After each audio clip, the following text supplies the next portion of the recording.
Ayan, nalalapitan ko mga isda, libre lang. Ang lalaki. Grabe, ang lalaki ng mga isda dito. Ayan, laki niya, no? Nakatingin yung mata niya, oh.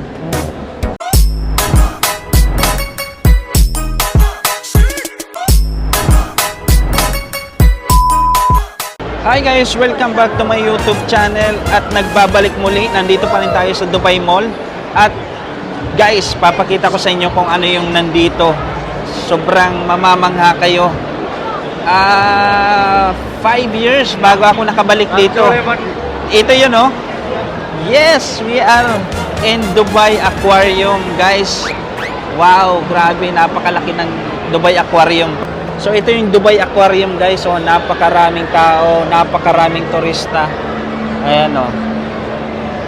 So dito makikita mo, may mga pating. Ayan yung pating, pating. Wow, grabe, ang daming isda. So hanggang dito lang kasi pag pumasok ka diyan may bayad na. So dito lang tayo sa labas. Ayan. Pwede ka naman makapaggala kahit libre lang, di ba? Kasi pag lumapit ka diyan may bayad na. Dito naman kita mo naman na yung mga isda yung mga pating, oh. Ayun, oh, ang lalaki ng pating. So ayun, may pupuntahan tayong para mas malapit tayo sa salamin.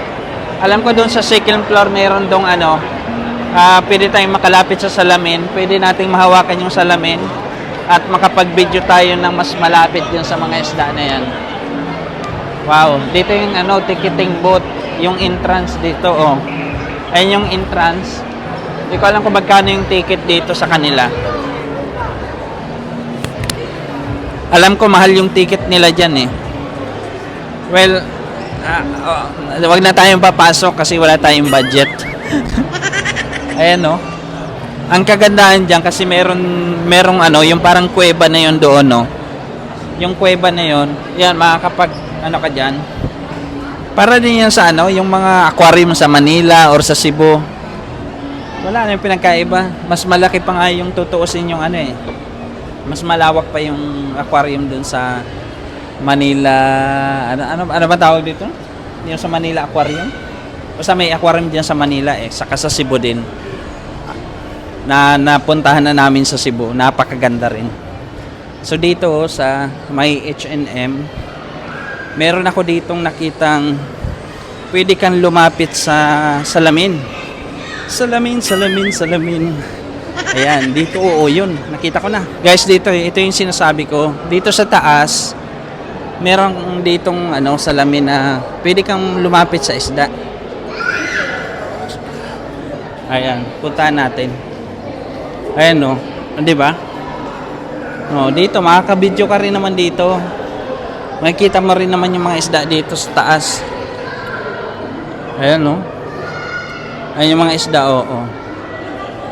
Ayan, may mga isda dyan sa taas. Ayan, may pating. Maghanap tayo ng yung mabuelo tayo makapag video. Wala. Ayan, o. Ayan, o. Ayan yung mga isda, Ang dami, Ang lalaki. Grabe, ang lalaki ng mga isda dito. Tapos may nilalagay sila, guys, na yung parang bumubula-bula. Ayan, lapitan natin. Ito yun, Ayan, may pating. Dito may pating dyan sa baba, may pating. Ayan, dalawang pating. Ayan. May bumubula siya, Nilalagyan nila ng oxygen para hindi mamatay yung isda. Ang laki nito, Ang laki nito. Ayan, laki niya, nakatingin yung mata niya,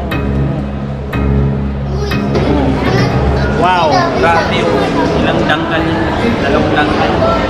Dalawang dangkal yung isda.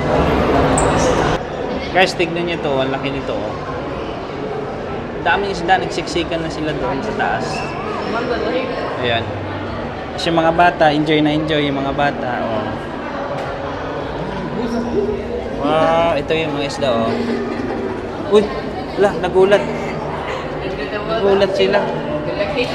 Tignan mo, sa sobrang laki niya. Tignan mo yung kamay ko, Ilang kamay yan? 1, 2, 3, 4. Apat na palad ba? O ano? Ganyang kalaki ang mga isda dito. Grabe. Dami, oh. Guys, oh. Yay! Dito ako sa Dubai Aquarium. Libre lang ito. Ayan, nalalapitan ko mga isda. Libre lang. Hindi na ako magbabayad. Ba't pa ako magbabayad? Nandito naman ako. Pareho lang din naman pag nagbayad ka dyan sa baba. Salamin din naman. Hindi mo naman mahawakan ng katawan ng isda, diba? Pwede ka rin palang magbayad at sumakay dyan sa ano, yung parang glass na yan. Oh. May mga tao sa loob. Oh. Nakita ko may mga tao sa loob. Ayan. Tapos ano, transparent yung ano niya. Yung apakan para kita mo yung isda. Ayan. Hindi ko alam kung magkano bayad dyan. Ito oh, parang bangos. Nag-iisa siya. Lonely. I feel you. Parang bangos. Puti. Ito yung malaki. Ayan oh, yung string ray. Ang laki niyan. Grabe ang haba oh. Haba. Ang haba nun, oh. Laki nun. Ito si brother. Picture si brother. Ay. May something na tong dalawa na to. Oh. May something to. Nag-aakbayan na. So guys, diba? Ang sarap balikan after 5 years na hindi ako nakabalik dito sa Dubai Mall dahil nga sa pandemic. Tapos finally nakabalik ako ngayon kaya napakasarap sa feeling. Yun nga lang, mag-isa nga lang ako. Parang ang kinis ko dito dahil may ano kasi may background ano lights, may lightings sa harap ko. Ayan. Maraming salamat. Don't forget to subscribe to my YouTube channel saka like yung Facebook page natin, Daddy Yeyos Vlog. Hanggang dito na lang ating vlog. Paalam!